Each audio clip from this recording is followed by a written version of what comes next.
नमस्कार, जेकेएन हिंदी न्यूज में आपका फिर से स्वागत है।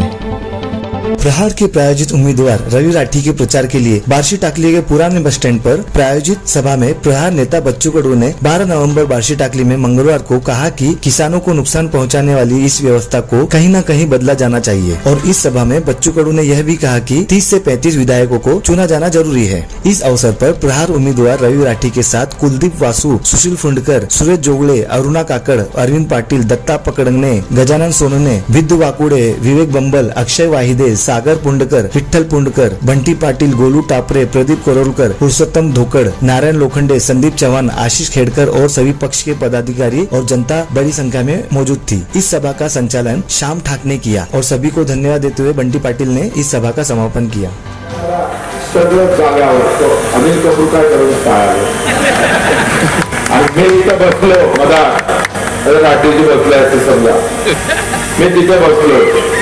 सगळं बाप दाखवायचं साध्य कर तलाठी तिथं मंडलाधिकारी तिथं तहसीलदार तिथं फेरफार करून सांग कोणी तहसीलदाराकडे आम्ही तलाट्याकडे तिघा इथेच आहे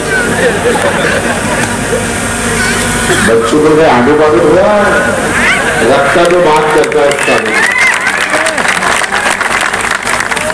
आणि 48 घटनाचा निपटारा 15 दिवसात केला। 15 दिवसात 48च्या तापमानामध्ये बच्चू कडूला काम केलं कारण आमचा संवाद गरिबांसोबत आहे। संवेदना सुद्धा आमच्या तेवढ्याच जागृत आहे ज्या छत्रपती शिवरायांच्या होत्या, अण्णाभाऊ साठेंच्या होत्या। इथं रयत महत्वाची असली पाहिजे, पक्ष महत्वाचे नाही। पक्षात तर आम्हाला जाता आलं असतं पण लाट मारली महाले 5% सुरू केली आम्ही त्या महाराष्ट्रात। या सगळ्या विचारावर तुमचं मतदान पाहिजे मित्र। ही व्यवस्था जर बदली बदलायची असेल तर तुमचं मत प्रहारला लगेच आहे।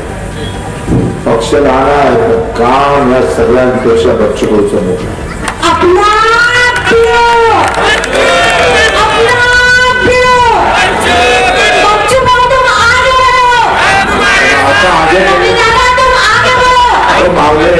आता आगे गेलेलं पडेल ना खाली।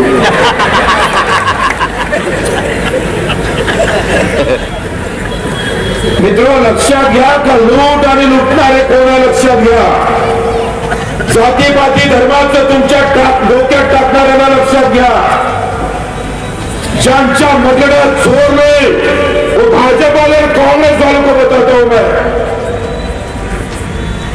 तुमच्या साले मंडळात जोर देऊन तुम्ही आम्हाला जात सांगायला लागत असा धर्म सांगत असा तर ते हात तोडल्याशिवाय राहणार मी सांगतो। इथं आमच्या गरीबाचे आणि मजुराचे शेतकऱ्याचे प्रश्न महत्वाचे आहे। बच्चू कडू सभागृहात जरी उभा राहतो ना तर घाम फोडतो अशी मंत्र्यांना घाम फोडण्याची ताकद। एक अकेला अगर खड़ा हो जाता है पूरी सरकार को गिरा सकता है तो 10-15 अगर हमारे साथ में आ गए तो पूरा हिंदुस्तान हरा के रखूंगा किसानों को।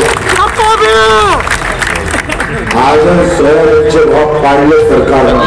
आज बार्शी टाकली इथे आमचे दमदार नेतृत्व गरीबाचे शेतकऱ्यांचे नेते आदरणीय बच्चू कडू साहेबांची सभा झाली आणि बच्चू कडू साहेब म्हणजे गोरगरिबांचे शेतकऱ्यांचे नेते आहे। पूर्ण महाराष्ट्राची आवाज आहे। अशी आवाज आता कोणी बंद करू शकणार नाही। त्यांची आवाज बलकट करण्यासाठी मी मूर्तिजापूर मतदारसंघात मूर्तिजापूर तालुका बार्शी टाकली तालुक्याचा एकमेव उमेदवार असंच म्हणावं लागेल। साफसुथरं चरित्र आणि लोकांचं काम करणारा आदरणीय बच्चू कडू साहेबांची प्रहार जनशक्ती पक्षाचा बॅट निशाणी माझी 13 नंबर बटन। सर्व लोकांना आवाहन करतो की मला मदत करावी, माझे कार्यालय तुम्ही पावती द्यायची। मी जनताच्या अदालत मध्ये आलेला आहे आणि मला न्याय द्यायचा। तुम्ही सर्व पाहिलेलं माझ्यासोबत काय काय घडलेलं आहे आणि आज मला एक चांगलं नेतृत्व, चांगलं व्यक्तिमत्व, चांगला नेता भेटला। मला जे काम करायचं होतं मतदारसंघात ते बच्चू कडू साहेबांच्या मार्फत चांगल्या रीतीने करू शकणार आणि सरकार कोणाची येऊ, आम्ही सरकारमध्ये राहणार म्हणजे राहणारच. तर सर्व लोकांना विनंती करतो की मला तुम्ही एकदा चान्स द्या. समजा कमिशनखोर आमदाराला तुम्ही घरी बसवला, हे स्वतःचं घर बनणाऱ्या आमदाराला तुम्ही घरी बसवला, ठेकेदार आमदाराला घरी बसवला, तर मला असं वाटेल की मूर्तिजापूरची जनता जागरूक जनता आहे. अगर तुम्ही असं नाही केला तर याच्यानंतर मी राजकारणात राहणार नाही, राजकारणातून संन्यास घेणार. हे लास्ट इलेक्शन माझ्यासाठी आहे, लास्ट चान्स आहे माझ्यासाठी, माझ्या आयुष्यासाठी. काम सुरू आहे, आघाडी असू दे का युती असू दे, आणि मग आमची महाशक्ती पक्की आहे. कोणी मिठाचा खळा टाकणार नाही आणि या सामान्य माणसाला न्याय देण्याचं काम आम्ही करणार आहोत. त्याच्यानं हे सगळे आघाडी आणि युती पूर्ण बिघाडी होईल. महाशक्तीची सरकार येणार म्हणजे येणार. मला वाटतं सगळ्याच तपासलं पाहिजे ना. उद्धवजीची तुम्ही बॅग तपासता तर मग बाकीच्या गाड्या तपासत ना तुम्ही, हे गलत आहे. हे म्हणजे निवडणूक आयोग हे करत आहे का, पार्टिसिटी करत आहे का? पार्टीच झालं आहे, निवडणूक आयोगच पार्टीचं झालं आहे. देशातली लोकशाही संपली. संविधानाला आम्ही पाहतोय हात लावून लावून तोडण्याचा जो प्रयत्न होत आहे हे चुकीचा आहे. निवडणूक ही निपक्ष निस्वार्थपणे झाली पाहिजे.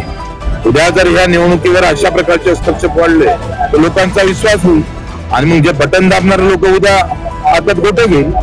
तिकडून नायक व्हायचं का महाराष्ट्राचा? 15 आमदार तुम्ही कोणाला नायक म्हणजे अनिल कपूर सारखा नाही, त्याचा पण सांगतोय. पूर्ण पाच सरकारच आमची बनवणार आहे.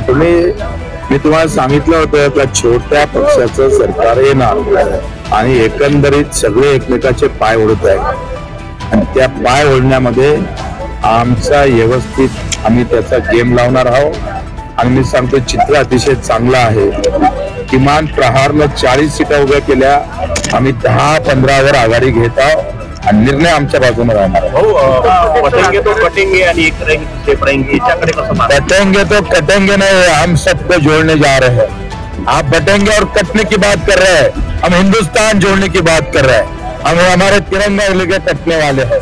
तुम धर्म को लेकर कटने की बात और फिर लोगों को गुमराह करने की बात करेंगे तो उसका हम निश्चित करते हैं. क्योंकि चुनाव ये धर्म के राजनीति पर नहीं, जात के मोहर पर नहीं, तो मुद्दे पर होना जरूरी है. त्याच्यासाठी बच्चों को लगता है. ऐसी ही और खबरों से जुड़े रहने के लिए देखते रहिए JKN हिंदी न्यूज.